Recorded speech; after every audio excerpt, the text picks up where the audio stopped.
meestal ook het weer een koude dag, maar die stevige, straffe, mat-eerlijke wind. En we gingen wel zinnen, maar er kwam geregeld meer bewolking voor. En zo nou en dan is correct even een vlakje sneeuw daaruit. Ja, het is wat dat betreft echt winterwaar, deze sprokkelmannen. Hoe ziet het waar eruit? Even naar joen en vannacht. Joen en vannacht hebben we bewolking en opklarings. Het wordt ook wat rustiger, maar een zwakke tot matige onteerstelijke wind. En daardoor kan de temperatuur onderuit zakje naar min 3 en min 5. En misschien hier en daar wel nog de min 6, maar dan moet het wel rustig blijven en dan moet het ook wat helderder worden. En dat is correct ook even de vraag. Misschien ook een vlakje sneeuw in het waardgebied vooral. En morgen beginnen we met de zinnen. Ik denk dat het droog is. Temperaturen erin op naar 0 of 1 maximaal. Bloot dus echt koud ongeveer door die matige, gewoon vrij krachtige en eerstelijke wind. En ik verwacht in de rin van de maand in de midden meer bewolking. Maar dan ook kans op wat sneeuw.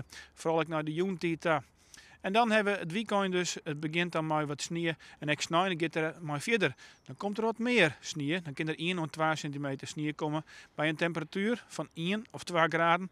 En we zullen dan ook net meer zinnen op snijden bij een krachtige wind uit het noordesten. En dan het fruitzucht. Dan hebben we ook nog wat bewolking staan. Een temperatuur al wat hoger, van 3 of 4 graden.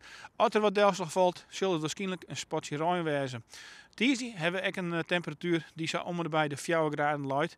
En zoals het nou stiert, krijgen we woensdag en de dagen daarna meer om te verzinnen en eindelijk wat hogere temperaturen. Nog een hoofdje, jong verder.